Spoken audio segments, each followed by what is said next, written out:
Hey guys, Some Gamer Dude here. A couple of weeks ago I mentioned something in Forceville in need of being fixed. For all that Forceville has done for the game with Lapis Cluster, this hasn't been addressed. It's been a problem for a while. Well, more than a while. Since day 2, Forceville has made a lot of screw-ups, but I think they're generally trying for most of them. All but one. This one issue has been getting worse, and now CFC has been released. I'm not convinced it's stabilizing. I'm scared things are getting worse, or at least will get worse. The problem is Power Crept. I mentioned that last week. Most probably don't see it as it has been gradual and does require knowledge of Valhalla, but it's there and it needs to be dealt with. Back in Valhalla, when the game had shield triggers like Duel Masters, it was established that the numbers in Forceville were magics times 200, or the equivalent of. This is evident in the life points being 4,000 and the statistics of resonators in the Dawn of Valhalla set fitting into the general framework of magic times 200, as 1 drops maxed at 200, 200, 2 drops maxed at 400, 400, etc., with downsides or altered stats giving 500s or the like. Even the shock equivalent of the time, Dragon Flame, fit into this, 400 damage to a resonator or player. During Valhalla, the second set in fact, Power Creep started to happen. I shitzu you not. Average for a 3-drop should be around 6/6 max. Downsides make them stronger, including a certain blue dragon whose downside is if he turns up as a life break card, your opponent gets him, and that's quite a huge downside. But 6/6 is the average. Then this jackass turns up. 7/7 stats, no downside. He's completely vanilla bar a break skill, but it's a good break skill if you're familiar with how life break works. Fast forward to Valhalla 3, and things start taking that full swing with 100 above normal stats with no downsides whatsoever taking hold. Then we get to the Grimm cluster, the first rebirth of Force of Will. Thunder replaces Dragon Flame, does 100 more to go with the new times 250 conversion. In general, all the resonators went up 100 from the old stats. 1 drops became 300, 2 drops became 500. But you know what didn't happen? Life points didn't go up. Still 4,000. At times 250, it should be 5,000. But yet again, they couldn't help themselves. By Grimm Cluster Set 2, 2 drops at 6/6 and 3 drops at 8/8 with positive effects came into existence. We're at times 300 now. This continued into Grimm 3 and 1 card in Grimm 4. None of these were horribly overbearing though. All rather niche uses that weren't terribly common and nothing game defining. It could be let slide. Then Alice Cluster happened.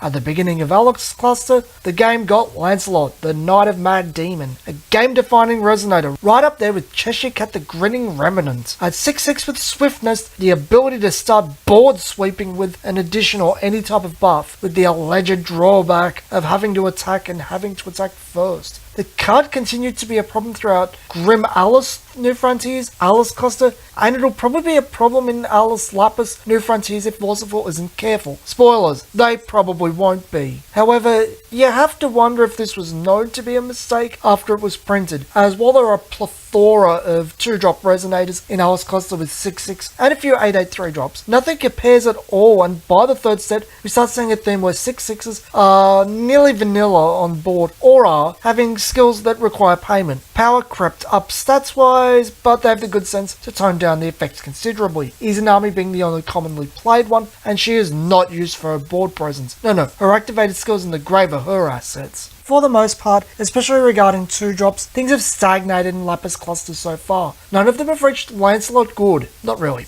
But 6/6 is becoming more common than it ever was, as is 5/7. 6s and stats are just being distributed way more liberally. What is more than a little concerning, however, is that 5 stats on 1 drops are becoming the norm, surpassing the original power levels of 2 drops. So far, all of them have had restrictions that make them unplayable, in need of unlocking, or the stat is defensive in nature. There is one that becomes a 5/5 in reaction to the opponent having special stones, but it's a full 4 normally and meant to be used in tandem with the other 5/5 that needs unlocking. The precedent, however, is disturbing. Things are strong enough. They're too strong. We don't need empowerment. I'm also deadly scared of the next set, Legacy Loss, Power Creeping itself. The set itself is focused on dual colors from what we understand. The last time that happened, Grimm 3, 6/6 without drawbacks on 2-drops normalized. I don't want to see 2-drop 7/7s happening, which isn't as outlandish as one might think. Cards increase in power with the more specific the cost is. I'll use the diagram again. While it's not exactly reflected in dual cost cards in Grimm 3, as Sinbad is also 6'6", the set did usher it in. So you might be asking why Power Creep is a problem, especially with it stabilizing in Lapis Cluster so far. You're right to ask, and I'll give you the answer. Remember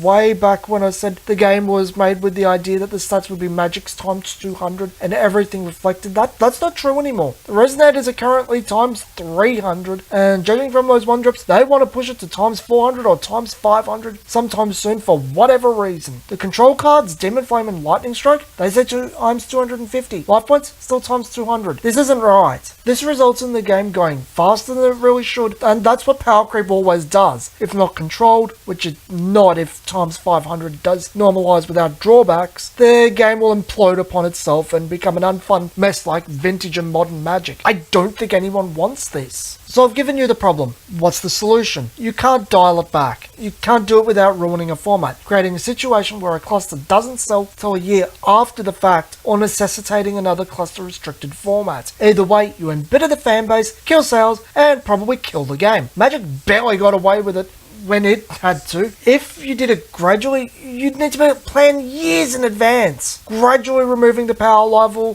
normalizing the old, reintroducing the prior, and I very much doubt they'd do this as they're only planning roughly 6 months ahead. They're not years like Magic. No, the easiest solution to this, and the one they could actually pull off, is increase the life points. 6,000 sounds about right. It fits the times 300. Likewise, the next iteration of Demon Flame, Thunder, what have you, should be 600. Provided they keep it in their pants and don't power creep further, everything should be at the speed the game was envisioned with this in place, and rectify the power creep that has been going on since Valhalla 2. So guys, tell me what you think. Do you think the game is fine, needs these final adjustments, or do you think it needs to be scaled back to the 4,000 life point level? This has been Some Gamer Dude, and I'll see you guys next week. I'm not sure what's coming up though.